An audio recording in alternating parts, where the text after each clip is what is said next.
CNI news आपको रखे हमेशा सबसे पहले, सबसे तेज। जलालपुर के परावगंज में चला बुलडोजर, जिसने बसाया वही हुआ बेघर। बता दें कि जलालपुर थाना क्षेत्र स्थित परावगंज बाजार में आज प्रशासन का बुलडोजर चला। लोगों ने बताया कि जिनके नाम पर परावगंज बाजार का नाम रखा गया था, उन्हीं के घर पर यह कार्रवाई हुई है। यह मामला पूरे क्षेत्र में चर्चा का विषय बना हुआ है।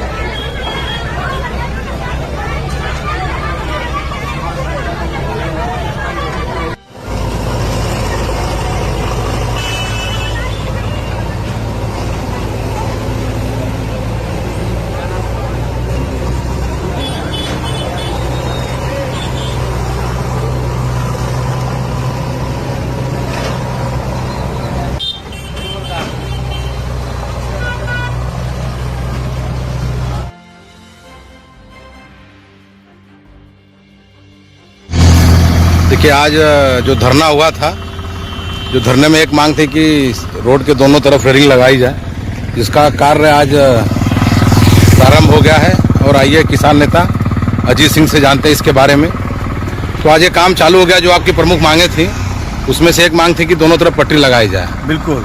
देखिए, दुर्घटनाओं के रोकथाम के लिए, बचाव के लिए जो धरना प्रदर्शन हो रहा था, जिसमें तमाम टाइप की मांग थी कि जो है सड़क के दोनों तरफ जो है पटरी लगाई जाए। जो दुर्घटना संभावित क्षेत्र हैं, जिसमें 10 जगह डेंजर जोन का हमने दिया था, जगह का नाम भी दिया था कि आपको जो है इसमें लगाना है। तो अभी ये पटरी लगाने का, पटरी में जो है ये जैसे रेलिंग वगैरह लोहे का है, जहाँ से 30 फीट 40 फीट की खाई है, जैसे बीरभानपुर हो गया, रामगढ़ हो गया, जब वहाँ पे पुलिया लगभग 1 दशक पहले से वो पुलिया नहीं बना हुआ था, जिसमें गाड़ियाँ पलट भी जाती थी और पलटने की संभावना भी था, जिसमें लोगों के बचाव के लिए रेलिंग का प्रमुख मांग था। तो धरने के बाद जब माननीय जिलाधिकारी महोदय जी से हमारा मीटिंग हुआ, माननीय कप्तान, हमारे आदरणीय कप्तान, पुलिस कप्तान साहब से मीटिंग हुआ, जिसमें ऐसी बातों को रखा गया, जिसमें कप्तान साहब ने भी बोला और जिलाधिकारी महोदय जी ने भी आश्वासन दिया था कि जल्द से जल्द काम होगा।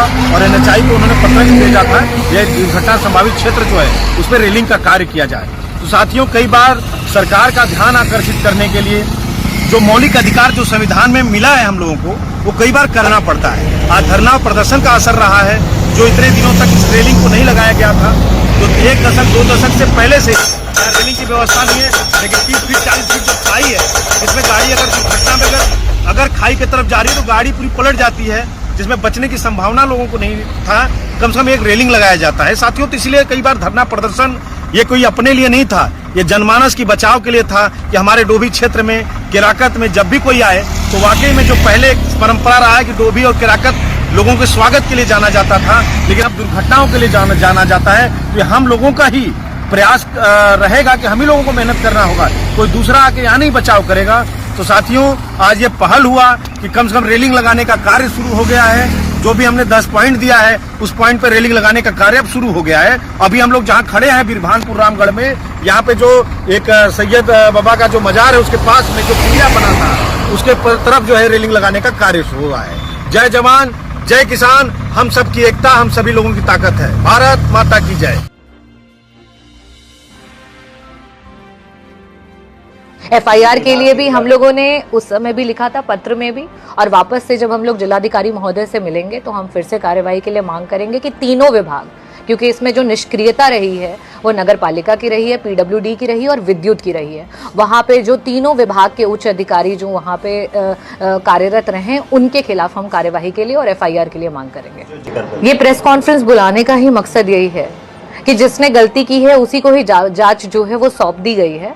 और इसीलिए इसमें हम लोग मिल करके और इस प्रेस कॉन्फ्रेंस के माध्यम से ये बताना चाहते हैं कि जौनपुर में ये जो हादसा हुआ है वो किसी जाति धर्म विशेष का हादसा नहीं है, किसी के साथ भी हो सकता था। और आगे ऐसी घटना ना हो, इसके लिए सभी को मिलकर के आवाज़ उठानी चाहिए और उनके हक अधिकार की बात करनी चाहिए।